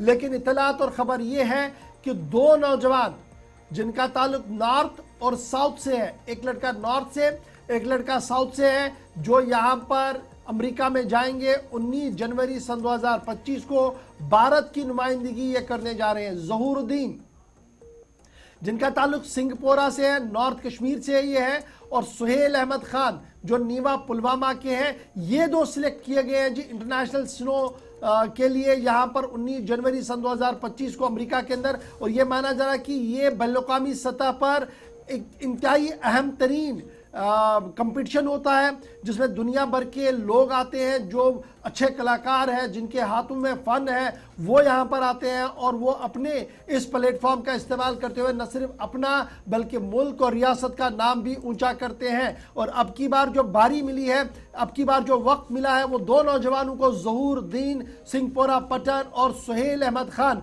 नीवा पुलवामा है, जो यहाँ पर अमेरिका में आकर 19 जनवरी को इस बड़े मेगा इवेंट का हिस्सा बनेंगे। सीधे अपने नुमाइंदा आदिल के पास चलेंगे पुलवामा हम मजीद तफसीलात के लिए। आदिल, अपडेट करें जी, क्या कुछ सूरत हाल है, क्योंकि इतलात और खबर ये है कि ये पहला इस तरीके का इंटरनेशनल इवेंट होगा जहां पर जम्मू कश्मीर से वाबस्ता लोग भी अपने हुनर को दिखाएंगे और इसमें फिजिकली चैलेंज्ड बच्चे भी हैं, यानी इसमें वो लोग भी हैं जो जिस्मानी तौर पर मुकम्मल नहीं है बल्कि कमज़ोर है किसी न किसी तरीके से, या तो गोयाई से या बीनाई से, समाज से उनकी कमी है, लेकिन उसके बावजूद भी वो मुल्क को रिप्रेजेंट करने जा रहे हैं अमेरिका में। क्या कुछ डिटेल्स हैं, कौन ये नौजवान है और क्या कुछ डिटेल्स आपके पास है? बिल्कुल गौर, हम आपको बताएंगे कि जो 19 जनवरी को यहाँ अमेरिका के अंदर एक इंटरनेशनल इवेंट होने जा रहा है, जहाँ पे जो बाकी मुल्क से ताल्लुक रखने वाले जो स्नो आर्टिस्ट हैं वो भी इसमें शिरकत करने वाले हैं। लेकिन इसमें जो खास बात है ये है कि जो जम्मू कश्मीर से 2 जो स्नो आर्टिस्ट हैं इसमें सिलेक्ट हो चुके हैं, जो पहली बार हम देख रहे हैं कि इसमें जो वादी कश्मीर से 2 नौजवान हिस्सा लेने जा रहे हैं। वही साथ में इसमें जो नॉर्थ कश्मीर के पट्टन इलाके से ज़हूर अहमद जो है इसमें शिरकत करने वाले हैं, और साथ ही में जनूबी कश्मीर के नीवा पुलवामा से जो सुहेल अहमद खान है वो भी इसमें शिरकत कर रहे हैं। हालांकि जो सुहेल अहमद खान है, जो जिसका ताल्लुक नीवा पुलवामा से है, वो जिस्मानी कमजोरी से भी नाखेज है। हालांकि वो डीफ और डम भी है, लेकिन जो उसका हुनर है वो वहाँ पे वो इस्तेमाल करने वाले हैं, और जो पुलवामा है या जो जम्मू कश्मीर यूटी है उसको वहाँ पे रिप्रेजेंट करने वाले हैं। हम आपको बताएं कि जो 19 जनवरी को अमेरिका के अंदर स्नो फेस्टिवल होने जा रहा है, इसके अंदर जो है बर्फ के मुजस्समे बनाए जाएंगे, जिसमें ये भी शिरकत करने वाले हैं और अपने हुनर का वो वहाँ पे बर्फ को इस्तेमाल करेंगे। तो ये बताइएगा, क्या ये नौजवान रवाना हो गए या अभी रवाना होना है? बिल्कुल, जब इनसे हमने कांटेक्ट करने की कोशिश की है, लेकिन इस वक्त ये तैयारियां कर रहे हैं। हालांकि इस पे अभी रवाना नहीं हुए हैं, लेकिन इसमें जो तैयारियां है वो कर रहे हैं। चलिए, बहुत शुक्रिया जी आदिल हमारे साथ ज्वाइन करने के लिए। 2 नौजवान हैं जी, नॉर्थ और साउथ के, सुहेल अहमद खान और ज़हूरुद्दीन सिंहपोरा पठान, जो 19 जनवरी को सन 2025 को अमेरिका के अंदर मौजूद रहेंगे और बर्फ़ के मुजस्समे वो बनाएंगे। और बर्फ़ के मुजस्समे वो तब बनाने जा रहे हैं जब ऑलरेडी उनके शाहकार और उनके फनकार जो हैं वो हमने गुलमर्ग के अंदर देखे थे। शायद उस वक्त ये नज़रअंदाज किए गए कि सबकी नज़र नहीं पड़ी, लेकिन अभी माना जा रहा है कि ये इंटरनेशनल इवेंट जो यूएस के अंदर होने जा रहा है, इसमें ये दोनों नौजवान जाएंगे और न सिर्फ रियासत का नाम ऊंचा करेंगे बल्कि मुल्क की सतह को वहाँ पर रिप्रेजेंट करेंगे, भारत की वहाँ पर रिप्रेजेंटेशन होगी। और पहली मरतबा ऐसा होगा जब जम्मू कश्मीर से 2 नौजवान जाएंगे और बर्फ़ के मुजस्समे तैयार करने के इस कंपटीशन में वो हिस्सा लेने जा रहे हैं, जिनमें एक जिस्मानी तौर कमज़ोर शख्स भी है। फिलहाल छोटा सा ब्रेक होगा जी, यहाँ पर बात बर्फ़ की हो रही है तो बर्फ़ में क्या कुछ आगे होगा आपको वो भी बताएंगे। फिर आपको ये भी बताएंगे कि दरबार सज रहा है दिल्ली के अंदर, एक बड़ा फैसला हो रहा है। क्या है दिल्ली दरबार की कहानी? छोटे से ब्रेक के फौरन बाद।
ब्रेक के बाद दोबारा इस्तेकबाल प्रोग्राम आप देख रहे हैं जी सलाम जेके और सलाम जेके में खबरों के सफर को बढ़ाते हैं आगे। 19 जनवरी सन 2025 को बर्फ के मुजस्मे दुनिया भर को दिखेंगे और ये मुजस्मे बनाने के लिए दुनिया भर के खिलाड़ी वहां पर मौजूद रहेंगे। अमेरिका के अंदर जम्मू कश्मीर की भी नुमाइंदगी वहां पर होगी और भारत की भी नुमाइंदगी वहां पर होगी। लेकिन जरा बात एक और बर्फ के मैदान की करते हैं और ये मैदान वादी कश्मीर के गुलमर्ग का है, जहां पर स्टेज को तैयार किया जा रहा है उन बड़ी खेलों के लिए जहां पर दुनिया भर के एथलीट खेलने के लिए आते हैं। बड़ी खबर कि खेलो इंडिया विंटर गेम्स का आगाज हो रहा है और इस ज़िम्मन में बाज़ाब्ता तौर पर खेलो इंडिया विंटर गेम्स सन 2025 के हवाले से मरकज से लेकर यूनियन टेरिटरी की इंतजामिया मुतहरिक हो गई है और खेलों को ऐसा तरीके से चलाने के लिए फिलहाल बड़ी खबर जो है वो ये है कि 2 आला सतही कमेटियां तश्कील दे दी गई है।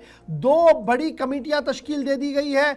एक कमेटी की सरबराही लेफ्टिनेंट गवर्नर मनोज सिन्हा साहब करेंगे। दूसरी कमेटी के को चेयरमैन जो होंगे वो वजीर आला उमर अब्दुल्ला होंगे और दोनों कमेटियों के जो चेयरमैन हैं वो वजीर खेल मरकजी वजीर खेल होंगे जो इन दोनों कमेटियों की निगरानी करेंगे। इन दोनों कमेटियों के सुपुर्द ये काम सौंपा गया है कि खेलो इंडिया के तहत जो भी काम होना है, खिलाड़ियों के दरपेश मसाइल, अवामी मसाइल और दीगर मामला को जो पाए तकमील तक पहुंचाने हैं उनको लेकर इन कमेटियों को काम जो है वो सौंपा गया है। याद रखिएगा आला सतही कमेटी तश्कील दे दी गई है और इन कमेटियों में गुल मुस्तफ़ा और हफीज़ा हसन को भी शामिल कर दिया गया है जो इंटरनेशनली एक्नॉलेज्ड स्कीयर्स है।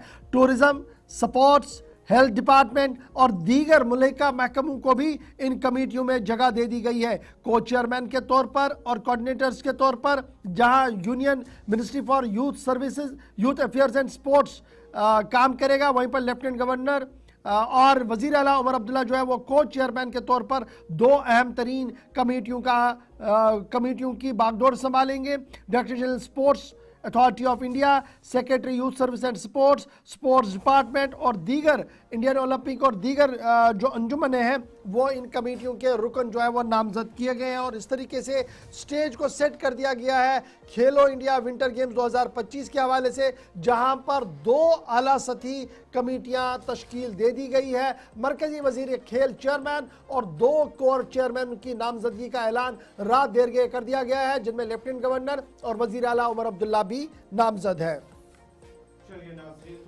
खेलो इंडिया के हवाले से बात, अब जरा बात करेंगे हम लद्दाख के हवाले से। जी हाँ नाजरीन, लद्दाख के मामला जो सबको पता ही है कि लद्दाख का मामला मुख्तलिफ मामलात वो लद्दाख के लिए और उसके साथ साथ ही लेह एपेक्स बॉडी की जानिब से जो उनके मुतालबात है, इस सिलसिले में दिल्ली के अंदर भी काफ़ी ज़्यादा मुलाकातें भी हुई हैं, मीटिंगों का सिलसिला भी शुरू हुआ, लेकिन रवा माह एक और मीटिंग तलब की जा रही है और दिल्ली के अंदर इस बार वजारत दाखिला की जानिब से एक मीटिंग तलब की गई है जहां पर वजारत दाखिला की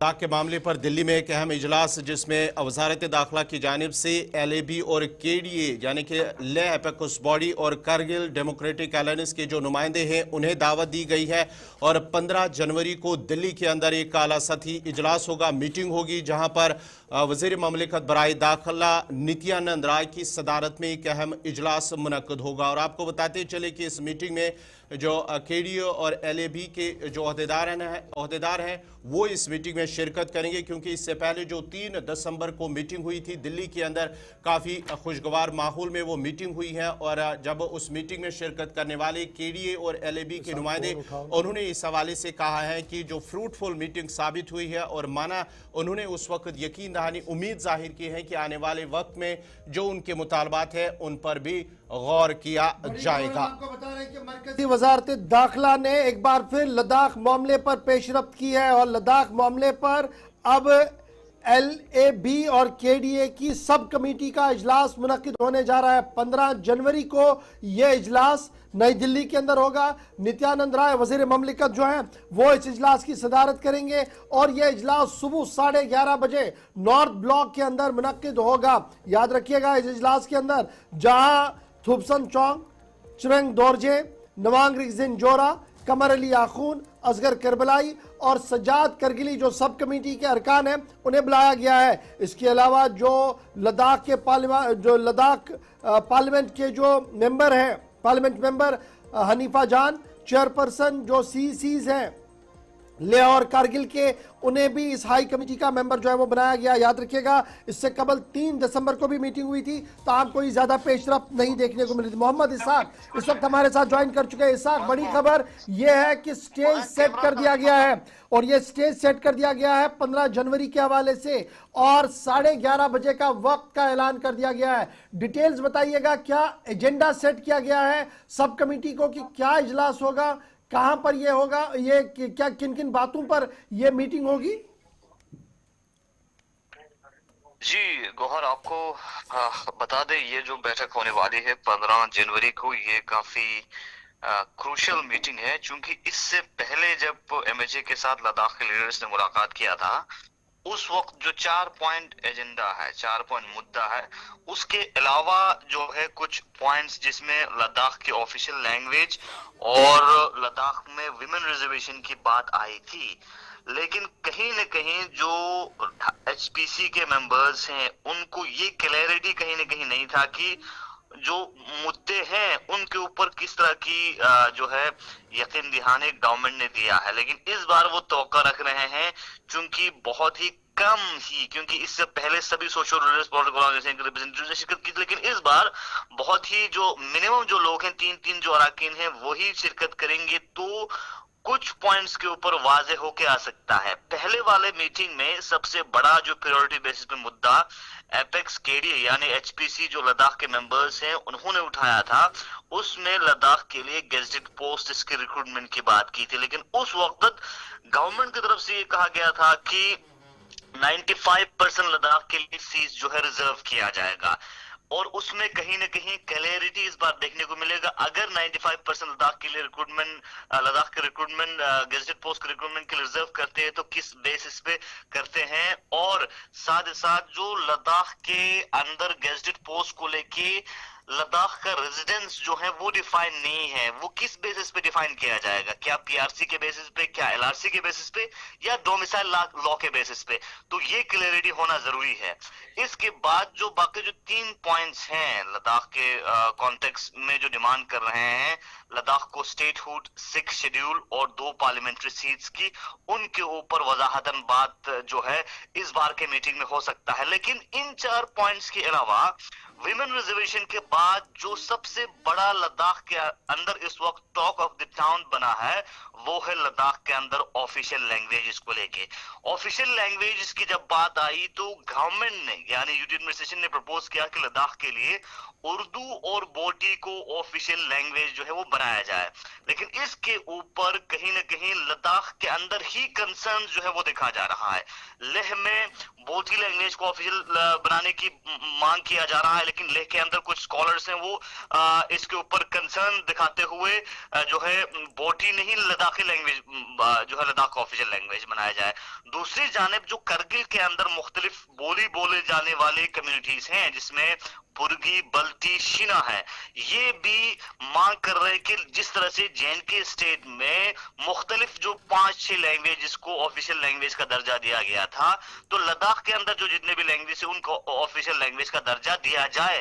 तो ये देखने वाली बात अहम है कि इस बार के एचपीसी के मीटिंग में क्या ऑफिशियल लैंग्वेज के मुद्दे के ऊपर भी बहस होगा, क्योंकि जब पहले मीटिंग हुआ था उस वक्त लैंग्वेज कहीं सीन में नहीं था, तो लैंग्वेज वाला लेकिन सीन क्या official agenda of the meeting circulate किया गया है मेंबर्स को कि जनाब ये 4 मुद्दे होंगे जिस पर हमने बात करनी है और आप अपनी तैयारी करके आए इन मुद्दों पर? जी फिलहाल जो है जो भी मुद्दे खासकर लद्दाख के बॉडीज ने गवर्नमेंट के सामने इससे पहले रखा था उसमें कहा है कि उन मुद्दों के ऊपर डिस्कस किया जाएगा, और अभी ऑफिशियल जो एजेंडा मीटिंग के ऊपर कहीं न कहीं जो है किसी भी तरह की गवर्नमेंट की तरफ से जो है आउटपुट आना अभी बाकी है। तो कुछ ही दिनों में जो है official agenda of the meeting को लेके गवर्नमेंट की तरफ से जो है बातें रख सकता है। अच्छा, जहां तक लद्दाख के लिए सेपरेट 2 सीटें देने वाली बात है, पॉलिटिकल रिजर्वेशन वाला मामला है, ये सारा तो शायद तब होगा जब मुल्क भर के अंदर एक सेंसस होगा, उसके बाद ये सारी चीजें चलेंगी। तो क्या हम ये माने कि आहिस्ता आहिस्ता करके जो बड़े पॉलिटिकल इश्यूज थे वो अब थोड़े ठंडे पड़ रहे हैं और जो बुनियादी मामले हैं, रोजगार, नौजवान, इंडस्ट्री और दीगर चीजें, उस पर एक पॉइंट ऑफ फोकस बनाने की कोशिश मरकज की तरफ से की जा रही है, जिस पर कहीं ना कहीं हाई पावर कमेटी भी एक्सपेक्ट कर रही है कि चलो पहले इन इशू को भी साथ साथ हैंडल किया जाए? यकीनन वही चीज इस वक्त होते हुए नजर आ रहे हैं, क्योंकि रिक्रूटमेंट का जो मसला है वो सबसे बड़ा मसला था। तो गवर्नमेंट ने यकीन दहानी दी थी कि रिक्रूटमेंट जो है जल्द से जल्द होगा। तो इस बार यही एक्सपेक्ट करेंगे लद्दाख के जो लीडर्स जब मुख्तलिफ लोगों से मुलाकात कर रहे थे, वो उनका एक्सपेक्टेशन यही होगा कि एक क्लियर कट डिसीजन रिक्रूटमेंट को लेके, जिसमें खासकर गेजेटेड पोस्ट को लेके एक डिसीजन वो लेके आने की सोच रहे हैं, उम्मीद रख रहे हैं एमएचए से। और साथ ही साथ जो रिजर्वेशन की बात है, रिजर्वेशन के ऊपर एक क्लियर जो है साइन और रिजर्वेशन के ऊपर एक क्लियर डिसीजन देखने को मिले। और लद्दाख के जो लीडर्स हैं वो डिमांड कर रहे हैं कि लद्दाख के ट्राइबल स्टेटस के बेसिस पे लद्दाख को 95% जो है वो लद्दाख की गेजेटेड पोस्ट से जो पोस्ट हैं वो रिजर्व किया चलिए, जाए। बहुत शुक्रिया मोहम्मद इसहाक हमारे साथ ज्वाइन करने के लिए। फिलहाल मुद्दा जो है जी वो अब रोजगार की लड़ाई सबसे पहले होगी और देखना होगा कि एजेंडा जब सर्कुलेट किया जाएगा उस एजेंडे के अंदर क्या कुछ होगा। लेकिन बड़ी बात ये कि 15 जनवरी को स्टेज सेट कर दिया गया है, दोबारा लद्दाख की लीडरशिप के साथ मुलाकात होगी। वजीर ममलिकत इस मीटिंग की अहम तरीन मीटिंग की जो है वो रिप्रेजेंटेशन, वो चेयरमैनशिप करेंगे, वो सदारत करेंगे, जिसमें कुछ अहम पेशरफ्त होने की तवक्कुआत लगाई जा रही है। अब जरा बढ़ते हैं जी आगे, एक और मामला आपको बताएंगे गौहर कुछ है, क्योंकि मामला जम्मू का है और एनजीटी को जवाब भेजा गया है। जी हाँ नाजरीन, बात हम जम्मू के तवी बारिश की करते हैं, क्योंकि नेशनल ग्रीन ट्रिब्यूनल की जानिब से जो हुकूमत की जानिब से अब उन्हें जवाब दिया गया है, क्योंकि एनजीटी की जानिब से कुछ एतराज़ात जो सवाल उठाए गए थे, इस पर अब हुकूमत की जानिब से एनजीटी को जवाब दिया गया है कि जो भी प्रोजेक्ट वहाँ पर जो तवी बरेज है उसकी वजह से जो दरिया का इकोलॉजी और माहौलियात है उस पर कोई असर नहीं पड़ेगा, क्योंकि जो प्रोजेक्ट बनाया गया है उसकी वजह से कुछ एतराज़ात भी उठाए गए थे, जिसके जवाब में अब हुकूमत की जानिब से एनजीटी को जवाब लिखा गया है कि उस पर कोई माहौलियात पर कोई असर नहीं पड़ेगा। और उसके साथ साथ ही जो भी डिज़ाइन बनाया गया है इस तवी बरेज के हवाले से उससे सैलाब से कोई ख़तरा भी नहीं होगा। और उसके साथ साथ ही जो डाउन स्ट्रीम स्ट्रक्चर है वो भी उसको भी तहफ़्फ़ुज़ में रखा गया है, उसका भी बाज़ाब्ता तौर पर तहफ़्फ़ुज़ किया गया है। ये हुकूमत की जानिब से एनजीटी को लिखा गया, क्योंकि एनजीटी की जानिब से जो नेशनल ग्रीन ट्रिब्यूनल है उन्होंने तवी बैरेज को लेकर कुछ खदशात उठाए थे, सवाल उठाए थे कि उसकी वजह से जो इकोलॉजी है, माहौलियात है इस दरिया का, उस पर असर पड़ेगा। और उसके साथ साथ ही खदशात जाहिर किए थे, जिसके जवाब में अब हुकूमत की जानिब से कहा गया है कि ये सैलाब से इससे कोई ख़तरा नहीं होगा, यानी कि आने वाले सालों के दौरान, आने वाले वक्त के दौरान अगर सैलाबी आएगा तो इस तवी बरेज को कोई ख़तरा नहीं होगा। और उसके साथ साथ ही जो स्ट्रक्चर बनाए गए हैं, डाउन स्ट्रीम स्ट्रक्चर्स बनाए गए हैं इस प्रोजेक्ट को लेकर, उसको भी कोई खतरा नहीं है और उसका तहफ़्फ़ुज़ भी किया गया है। ये हुकूमत की जानिब से एनजीटी को कहा गया है।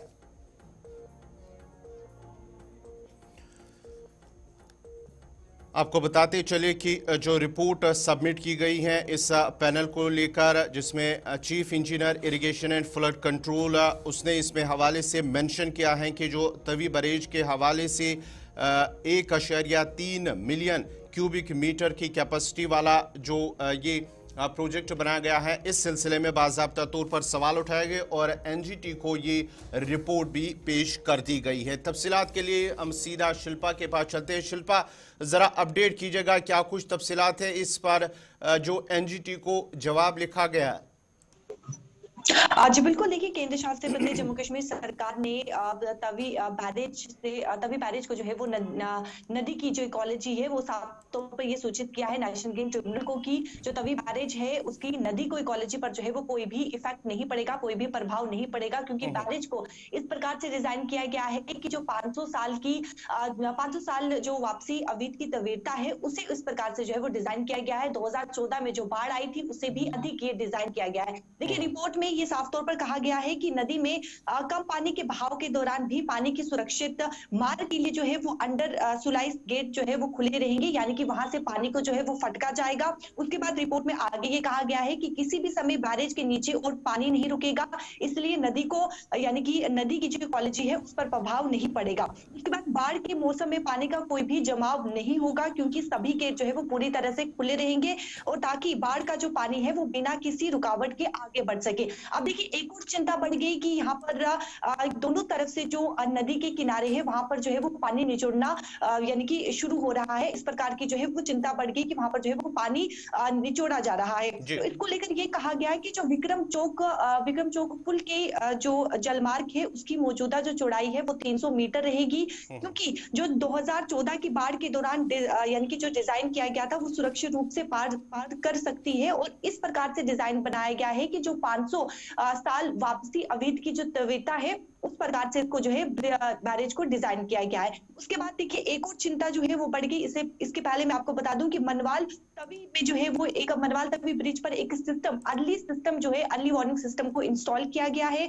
SCADA सिस्टम है जिससे भारी बाढ़ के दौरान प्रभाव में कोई भी बाधा नहीं आएगी। उसके बाद एक और चिंता बढ़ गई कि जो प्राचीन रणवीर नहर है उसमें कोई नुकसान तो नहीं होगा, तो उसको लेकर भी कहा गया है कि जो प्राचीन नहर है उस पर कोई भी प्रभाव नहीं पड़ेगा, कोई भी जो है उसको नुकसान नहीं होगा, क्योंकि वो अपने जीवन से बाहर हो चुकी है और लंबे समय से जो है वो प्रयास है। देखिए एक डिटेल रिपोर्ट जो है वो जिस प्रकार से नेशनल ग्रीन ट्रिब्यूनल को जो है वो ये सूचित किया गया है कि एक पूरी तरीके से डिटेल बैरेज जो है वो पूरी तरीके से बनाया गया है, ताकि जो 2014 में बाढ़ आई थी उससे भी अधिक ही इस बैरेज को जो है वो तैयार किया गया है और अभी भी एक डिटेल प्रोजेक्ट रिपोर्ट पर जो है काम किया जा रहा है। जो एनजीटी ने शिल्पा सवाल उठाया था, ये क्या कोई कंप्लेंट गई थी कि जनाब ये जो सारा प्रोजेक्ट है अगर इस पर काम किया गया तो जो तवी है इसकी जो मेन स्ट्रक्चर है उसको नुकसान होगा, या कुछ और मामला था जिसको लेकर एनजीटी की तरफ से ये सवाल उठाया गया था जिसके बाद ये जवाब आया? और क्या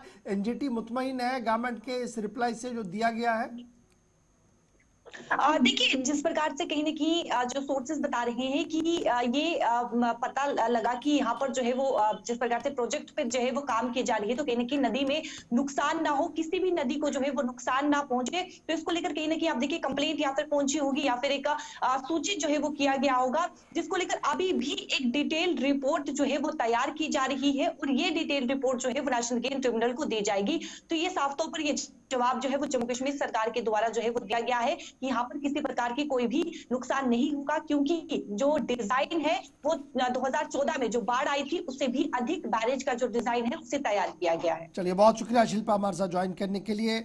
एनजीटी को जवाब भेजा गया है जी जम्मू कश्मीर एडमिनिस्ट्रेशन की तरफ से, और ये साफ कर दिया गया कि जो बैराज बन रहा है, जो तवी पर काम चल रहा है, वो किसी भी तरीके से खिलाफ वर्जी नहीं है और तमाम तर ज़ाब्ते जो फ्लड मैनेजमेंट के होते हैं उनको ध्यान में रखा गया। और आइंदा अगर इस तरीके की सिचुएशन उभरती है तो हमने क्या कुछ प्लान एग्जीक्यूशन होना चाहिए, वो तमाम कॉपियाँ जो है वो नेशनल ग्रीन ट्रिब्यूनल को सौंप दी गई है। वक्त हो गया जी ज़रा अब उस मुद्दे पर गुफ्तगू करें जो मुद्दा पिछले कई दिनों से लगातार हम महवे गुफ्तगू है, जिस पर हम बात कर रहे हैं और मुआलिजीन से गुफ्तगू कर रहे हैं। कभी बच्चों का मामला होता है, कभी बुजुर्गों का मामला होता है, और इस बीच डिप्रेशन और एंजाइटी, ये दो जुमले ऐसे हैं, वो दो वर्ड्स हैं जो अक्सर हमारी जुबानों पर आते हैं। और पूरे नेशनल वर्ल्ड पर जब आप पूरे इंडिया पर देखते हैं तो आपको पता लगता है कि शहर, गांव या फिर मेट्रोपॉलिटन सिटी आप देख लीजिए, हर जगह पर आपको इस तरीके के बीमार नजर आएंगे, चाहे वो बुजुर्ग हो, चाहे वो नौजवान हो, चाहे वो बच्चे भी हो। और इनसे निपटने के लिए हर एक कोशिश होती है और उस कोशिश का आगाज़ जो होता है वो माहिर मुआलिजीन से होता है, माहिर डॉक्टरों से होता है। और हमारी ये कोशिश रहती है कि इस कम वक्त के अंदर उन मुआलिजीन के पास चले, उन डॉक्टर साहिबान के पास चले जो इन पेशेंट्स को लगातार देखते रहते हैं। आज भी हमारे साथ एक और डॉक्टर साहिबा है, मोहताज अतार, वे बिल्कुल भी नहीं है, ये लगातार इस निज़ाम को देखती है, इन पेशेंट्स को देख रही है। और अभी जो हमारे पास इतलात और ख़बर है वो यही है कि लगातार पेशेंट्स अब बिला झिझक भी आना शुरू हो गए हैं। डॉक्टर दीबा है, सीनियर कंसल्टेंट है हमारी, बहुत बहुत शुक्रिया डॉक्टर दीबा साहब हमारे साथ ज्वाइन करने के लिए। बड़ा इंपॉर्टेंट ये है कि जब मैं इंटायर जम्मू कश्मीर को देखता हूं तो डिप्रेशन और एंजाइटी इस वक्त हर तरफ से देखी जा रही है। बुनियादी वजह अगरचे मुआलिजीन अपने अपने अंदाज से इसको देखते हैं कि बेसिक प्रॉब्लम कहाँ ये अराइज होती है, अगर वहाँ प्लग इन किया जाए तो शायद आगे आकर ये आपके सामने ना हो। एक बार ज़रा इसको दोहराएं कि अगर ये बेसिक पर ही हम काम करें, ये कहाँ पर रोका जा सकता है, और जब ये सिम्टम्स आना शुरू हो जाए तो क्या खुलकर बात करना वक्त की ज़रूरत तो नहीं बन गया? जी शुक्रिया मुझे यहाँ बुलाने के लिए। सबसे पहले आज जैसे आपने बोला डिप्रेशन एंजाइटी बहुत कॉमनली बिल्कुल ये यूज होता है। अगर देखा जाए जैसे हमने देखा बहुत सारे कॉजेज सोशल होते हैं, बहुत सारे कॉजेज बायोलॉजिकल होते हैं, एनवायरमेंटल होते हैं। सोशल और एनवायरमेंटल कॉजेज को हम एकदम मतलब वो हमारे तक है। फॉर एग्जाम्पल प्रॉब्लम्स है, आप इख्तिलाफात है, पेरेंटल कॉन्फ्लिक्ट्स हैं, या इंटरपर्सनल रिलेशनशिप प्रॉब्लम्स हैं, या एग्जाम स्ट्रेस है, या फाइनेंशियल स्ट्रेस है, ये सारे हैं जो सोशल और एनवायरमेंटल है जो हम चेंज कर सकते हैं। फॉर एग्जांपल अगर हमें भी एज ए सोसाइटी लगता है कि जो सामने वाला इंसान है, या फॉर एग्जांपल कि पेरेंट्स में इख्तिलाफात है और बच्चा सहम गया, या हस्बैंड वाइफ में आपस में इख्तिलाफात है जिसकी वजह से वाइफ और हस्बैंड स्ट्रेस में है, तो ये वाली वो चीजें हैं जिनको हम पहले खुद एज सोशल लेवल पे ठीक कर सकते हैं। दूसरे कॉजेज होते हैं बायोलॉजिकल। फॉर एग्जांपल जेनेटिक है, फैमिली हिस्ट्री है किसी को डिप्रेशन की, तो देयर आर चांसेस कि बच्चे में भी या फिर मतलब जो आगे जो उसके सिबलिंग्स हैं उनमें भी डिप्रेशन हो। तो बायोलॉजिकल कॉजेज है। बायोलॉजिकल कॉजेज को यूजुअली हमें मेडिकेशन से या साइकोथेरेपी में देखना, कैसे इलाज करना होता है। और रही बात कितना जल्दी, as soon as for example किसी को फ्रैक्चर हो जाता है, फ्रैक्चर के लिए वी डोंट वेट कि हम 1 हफ्ता वेट करते हैं, 2 हफ्ता वेट करते हैं फिर ऑर्थोपेडिशियन को दिखाएंगे। या चेस्ट पेन होती है, पहली चीज करता है दे रन फॉर एक ईसीजी के लिए। लेकिन मेंटल हेल्थ ऐसा है, जब हम हिस्ट्री लेते हैं बहुत सारे, अगर हम ड्यूरेशन ऑफ अनट्रीटेड इलनेस देखी जाए, इवन इन डिप्रेशन में भी जी 1 साल से सिम्टम्स हैं, जी 1.5 साल से सिम्टम्स हैं। तो मतलब ड्यूरेशन ऑफ अनट्रीटेड इलनेस इतना ज्यादा है जिसकी वजह से इसकी प्रोग्नोसिस भी कम हो जाती है। तो एज सून एज किसी को लगे कि हेल्प की जरूरत है, डिस्ट्रेस है, at least if not medication, वो किसी काउंसलर, किसी साइकोलॉजिस्ट से बात कर सकता है। अगर ये कंटिन्यू रहे, 2 वीक्स से ऊपर प्रोलॉन्ग रहे, 1 महीना हो रहा है और आपको सोशो ऑक्यूपेशनल डिसफंक्शन है, फॉर एग्जाम्पल पहले आप ऑफिस जाते थे, आप खुशी से ऑफिस जाते थे, लेकिन अब आपको ऐसा लगता है मुझे खुद को ड्रैग करना पड़ रहा है ऑफिस जाने के लिए, मेरा दिल नहीं है, मैं जबरदस्ती जा रहा हूँ, या एकदम से ऑफिस जाना छोड़ दिया, स्कूल जाना छोड़ दिया। जो फीमेल रोज सुबह उठ के सबके लिए चाय बनाती थी, रोटी वगैरह सब, लेकिन अब वो बिस्तर से निकल ही नहीं रही है। तो ये साइंस हैं कि सोशल डिसफंक्शन है, ऑक्यूपेशनल डिसफंक्शन है। जैसे ही ये अलामात आ जाए, आई थिंक कि खुल के बात कर लेनी चाहिए। डॉक्टर साहब, ये जब काउंसलिंग की बात आती है, अभी हम देखते हैं कि हमारे पास जम्मू कश्मीर के अंदर जैसे आपने कहा ऑर्थो है, डेंटल है, सब चीज़ें अवेलेबल है, तो क्या इसके लिए भी हमारे पास इतना स्टाफ है, इतने डॉक्टर्स हैं कि इजी एक्सेस हो? वरना ये होता है ना कि हम किसी और डॉक्टर के पास चले जाते हैं और बहुत सारा वक्त वहाँ ज़ाया होता है, बाद में पता लगता है कि मैंने तो उधर जाना ही था, मैंने कहीं और जाना था। देखिए पहले साइकाइट्रिस्ट बहुत कम थे, नो डाउट, एज पर अगर हम पॉपुलेशन की से लेके जाए अभी भी कम है। लेकिन अगर देखा जाए जैसे डिस्ट्रिक्ट मेंटल हेल्थ, जैसे आप देखोगे हर डिस्ट्रिक्ट में साइकाइट्रिस्ट अवेलेबल है, कुछ में अभी नहीं है लेकिन मैक्सिमम अवेलेबल है। या फॉर एग्जांपल यहाँ पे institute of mental health neuro sciences है, हमारे 2 डिपार्टमेंट्स हैं, एक यहाँ रैनावारी, एक SMHS में ब्लॉक, जहाँ चाइल्ड को भी देखा जाता है, जीरियाट्रिक क्लिनिक बिल्कुल अलग है, डी एडिक्शन क्लिनिक SMHS में अलग है, प्लस लाइजन साइकाइट्री है, और इमहांस में हम जनरल सब देखते हैं, एडमिशंस अवेलेबल है। साथ ही साथ जैसे आपने देखा होगा Tele MANAS, this is digital, Tele MANAS के वीडियो कंसल्टेशन स्टार्ट हो गए हैं every from Monday to Friday 10 to 2। कोई अगर नहीं आप कंफर्ट ऑफ होम से ही करना चाहता है, एक साइकाइट्रिस्ट से वो वीडियो कंसल्टेशन ले सकता है, इवन मेडिकेशंस के लिए प्रिस्क्रिप्शन भी जनरेट कर सकता है। काउंसलिंग का देखा जाए 24/7 काउंसलर्स अवेलेबल है। डी एडिक्शन के लिए भी स्पेशल काउंसलिंग है, चाइल्ड के लिए भी स्पेशल काउंसलिंग है, और सारे डिस्ट्रेस CBTs एटलीस्ट जितना हम हेल्प कर सकते हैं एटलीस्ट डिस्ट्रेस के लिए।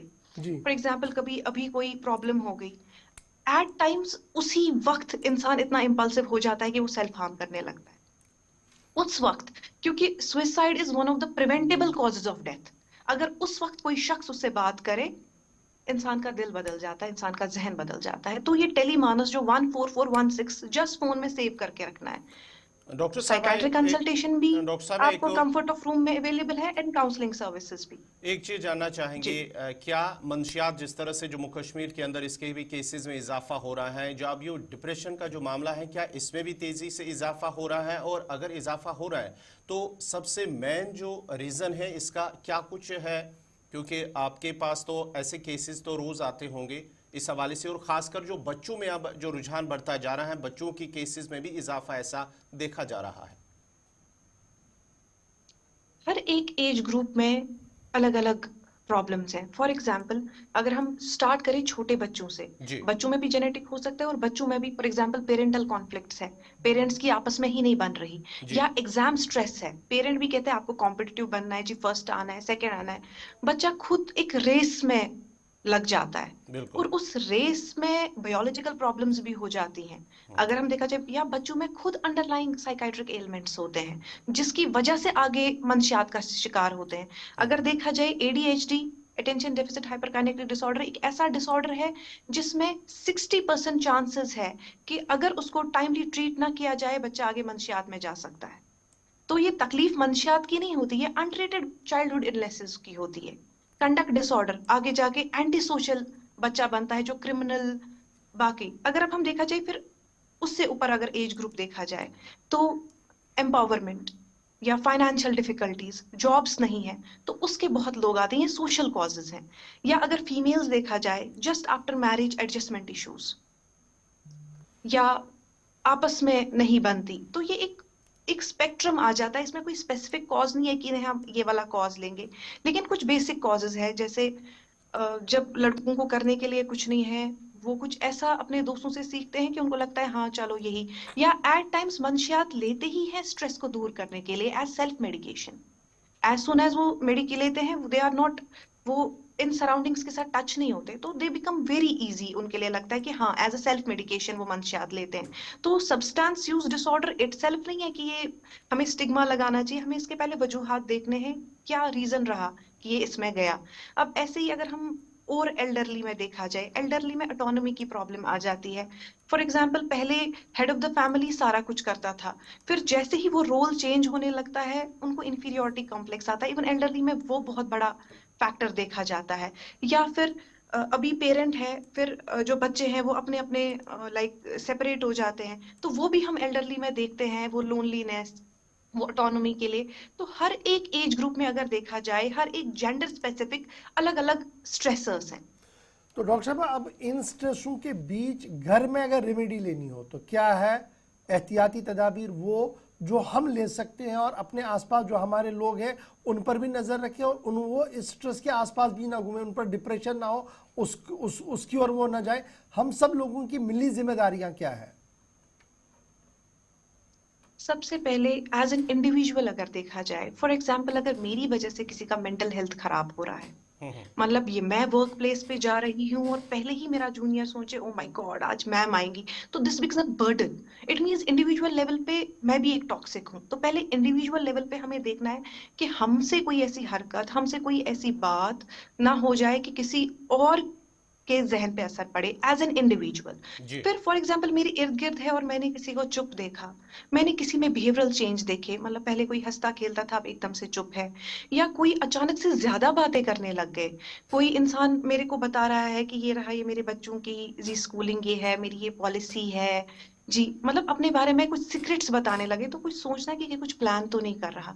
या कोई भी बिहेवियरल चेंज, कोई अलग थलग बैठा है, कोई गुस्सा कर रहा है, एट लीस्ट अगर हम कुछ नहीं कर सकते हैं टॉकिंग थेरेपी कर सकते हैं घर पे कि एटलीस्ट बताओ क्या मसला है। अगर आपको मसला है तो आप हेल्प के लिए उनको ले जा सकते हो। और आज हेल्प इतनी दूर भी नहीं है, जैसे मैंने कहा टेलीमानस है। अगर आपको खुद नहीं समझ आ रहा कि क्या हो रहा है, आप अपने किसी लाउड वन के लिए कॉल कर सकते हो कि जी मेरे घर पे ऐसे ऐसे मैंने बिहेवियरल चेंज देखी, क्या आपको लगता है मुझे इसकी काउंसलिंग करानी चाहिए, क्या मुझे इसको कहीं ले जाना चाहिए, या मैं इस वक्त कुपवारा में हूँ, क्या आपको लगता है मेरे इर्द गिर्द कोई मेंटल प्रोफेशनल है जिसका आप मुझे एड्रेस दे सकते हो, या जिसके पास आप मेरी अपॉइंटमेंट फिक्स कर सकते हो? ये बहुत इजी एक्सेस है आज की डेट में बिकॉज ऑफ टेलीमानस, या इवन अपने मतलब एटलीस्ट रादर देन सेइंग या आंखें बंद करना कोई बात नहीं है जी ये, क्योंकि आज पेरेंट्स मैं देखती हूँ आते हैं जी मैंने जो सबसे पहला काम किया मैंने बच्चे का फोन छीन लिया। नो डाउट स्क्रीन टाइम कम है, लेकिन ब्लेमिंग एवरीथिंग फॉर स्क्रीन, और बच्चे को आपने 4 साल से अनट्रीट किया क्योंकि वो फेल हो गया, क्योंकि आपको लगा मैंने फोन छीना तो भी वो पास नहीं हुआ,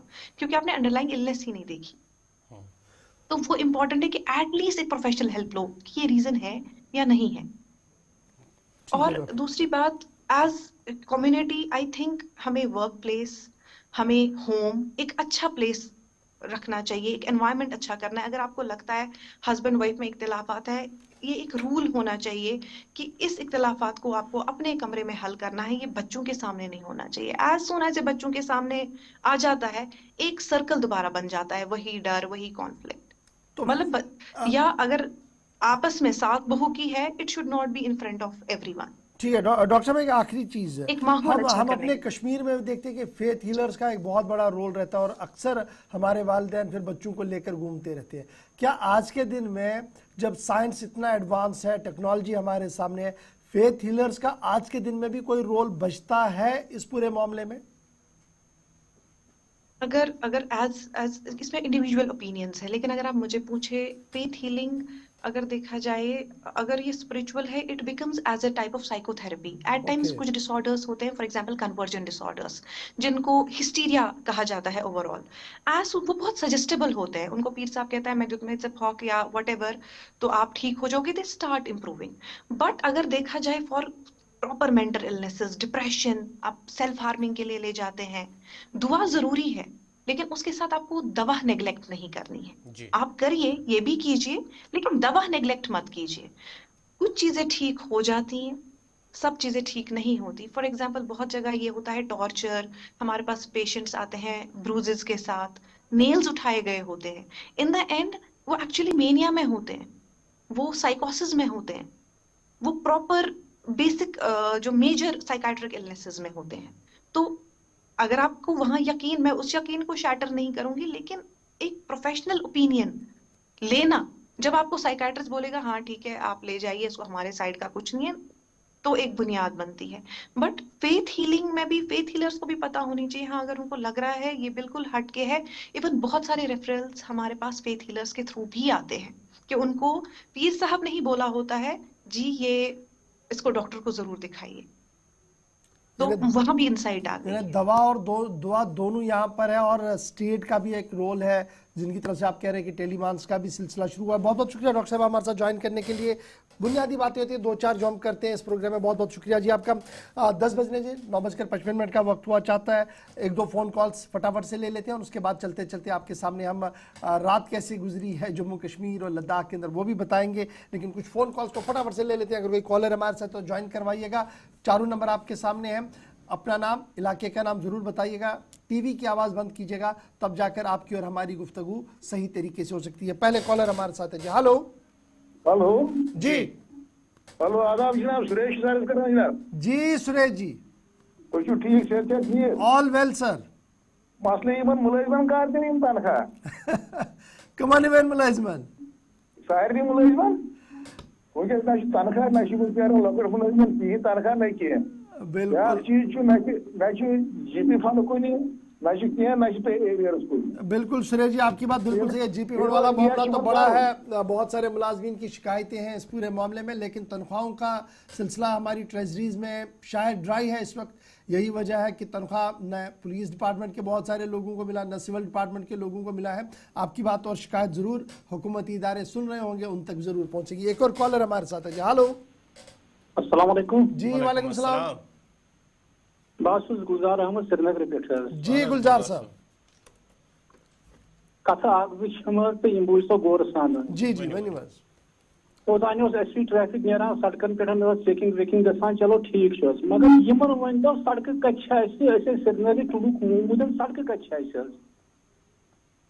municipality one SP ट्रैफिकस one Amik जिम्मेदार डिपार्टमेंट्स अहन हज वन वन तो सड़क कत श्रीनगर कोत गवन तुम गो हरी सिंह हज स्ट्रेट किन डेलीगेट पे पकतो तुम हरी सिंह हज स्ट्रेट वो शीरवान रोड की रीगल चौक किन पे पकतो तुम कदलस प्रोन इमरा कदल पे नीर तो महाराजा बाजार किन LD हॉस्पिटल किन कुछ मुसीबत नो ये रेड हर कह चीज कह पटर यल कह सड़क यल हरी सिंह हज स्ट्रेट जहांगीर चौक राम बागन खानकाई मौला हब कदल सोचन Soura hospital SN hospital Srinagar लुक गो तो गो कोत अगर गाड़ी नीर गो कोत बिल्कुल तुज शिकायत से बिल्कुल सही है कि सड़क तम यम आज ब्रो 10-15 वरी मजीद तबाही गई स्मार्ट सिटी से तम सात पटर बढ़ावे वॉकवेज बनविक सड़क छड़े और तम पे रही सही कसर तम रेड वेल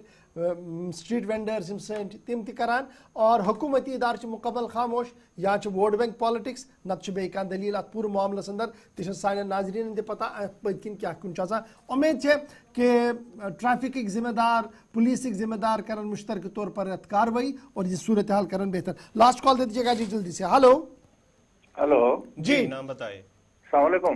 जी वालेकुम सलाम। मैं मुश्ताक एडवोकेट बोल रहा हूँ जम्मू से। जी मुश्ताक भाई बताएं। मुझे 2 बातों पर बात करनी है, थोड़ा सा मुझे टाइम देना। नंबर एक ये है कि जो ये इस वक्त डिप्रेशन और एंजाइटी का मामला है जी, इसमें आप अक्सर मैंने देखा है कि आप टीवी पर उन लोगों को लाते हो जो इसकी रेमेडी और इसका इलाज जो है वो ढूंढे जी। आप हुकूमत से इस मामले में कागज का पता लगाइए कि कागज क्या है इसकी, किस वजह से ये सारे मामला जो है हो रहे हैं। और मेरे समझ में मेरे लिहाज से ये सबसे बड़ा काज जो है बेरोजगारी और बेकारी जी, इसके सिवा कोई दूसरा मामला नहीं है जिस वजह से ये सारे इश्यूज जो है ये आ रहे हैं। तो उसके लिए आप हुकूमत को इन्वॉल्व कीजिए, हुकूमत के नुमाइंदों को लाइए ताकि पता चले कि हाँ जी ये जितनी डिप्रेशन, जितनी एंजाइटी, ये जो ड्रग्स के मामले आ रहे हैं, जितने भी काजेस, जितने भी क्राइम इस वक्त हो रहे हैं, उसकी मेन काज जो है ये बेरोजगारी और बेकारी है और जिसके लिए हुकूमत जो है कुछ भी कर नहीं पा रही है।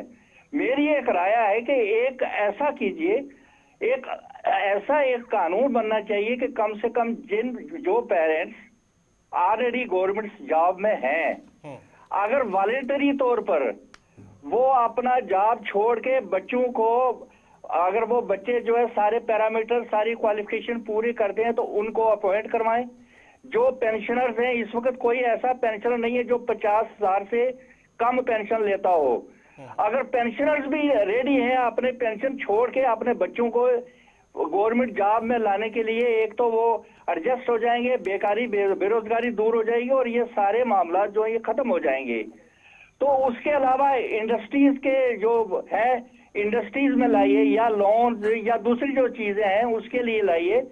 ये जो आपका सिर्फ आप रेमेडीज के लिए आप ज्यादा स्ट्रेस दे रहे हो कि किस वजह से इलाज क्या हो, क्या किया जाए, कार्ड के लिए जो है कागज इसके क्या है। बहुत शुक्रिया वकील साहब, आपने बात रखी है अपनी, और आपने अब तो बात रखी, इस पर मैं अभी कोई गुफ्तगू नहीं करूंगा, लेकिन ज़रूर हम रेमेडीज़ की भी बात कॉजेज़ की भी बताते हैं और क्या कुछ चल रहा है हमारी सोसाइटी में उस पर भी हम ज़रूर बात करते हैं। लेकिन ज़रूर बेरोज़गारी हमसे सबसे ज़्यादा है, 35% है, पूरे मुल्क से मुकाबले में हम सबसे ऊपर है, तो इसमें कोई शक नहीं। बहुत बहुत शुक्रिया जी, आज इतनी कॉल्स लेंगे। फटाफट से ज़रा वेदर अपडेट भी आपको बताते हैं कि रात किस तरीके से जम्मू कश्मीर के अंदर गुजरे। तो जम्मू श्रीनगर सबसे पहले, जहाँ पर -4.3 डिग्री सेल्सियस रिकॉर्ड किया गया है। काजीगुंड के -7.3 डिग्री रिकॉर्ड किया गया है।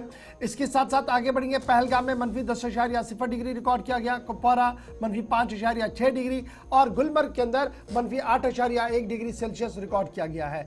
बांडीपोरा फटाफट से चलते हैं, जहां पर दर्जा -4.0, कोकरनाग -5.7, पुलवामा -6.6, बारामुल्ला के अंदर -3.8 डिग्री रहा है और बडगाम के अंदर -5.2 डिग्री सेल्सियस रात का दर्जा हरारत रिकॉर्ड किया गया है। बांडीपोरा में आज लगभग भला इलाका है, थोड़ी सी हलचल वहां मौसम के अंदर जरूर देखने को मिल सकती है।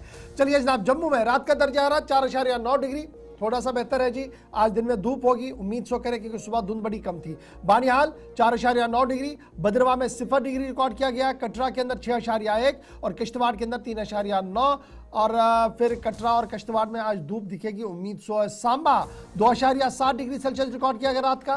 पुंछ 5.6 डिग्री, आज बारिशें बर्फ क्योंकि ऊपर शुपिया वाला बेल्ट मिल रहा है।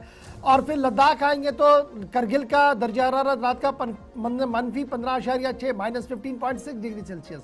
आज धूप होने की उम्मीद है। लेह के अंदर -13.2 और द्रास -24.9 डिग्री सेल्सियस। सबसे सर्द इलाका जम्मू कश्मीर और लद्दाख और नॉर्थ इंडिया की जब आप बात करेंगे तो द्रास आपको सबसे सर्द इलाका, जहां पर -24.9 डिग्री सेल्सियस रिकॉर्ड किया गया। ताम दिन बादल और धूप साथ साथ आपको दिखेंगे। चलिए जनाब, ये तो थी वेदर अपडेट जो हमने आपके सामने रखा। गौर कुछ और मुझे आप देंगे इजाजत, इस उम्मीद के साथ कि कल सुबह 8:35 पर दोबारा आपके सामने हाजिर खिदमत रहेंगे। प्रोग्राम रहेगा सलाम जेके खबर, तजिया और तबसरा गुलिस्तान उस पर जारी रहेगा। छोटा सा ब्रेक के उस पार हिंदी में एक और ताज़ा खबरदार।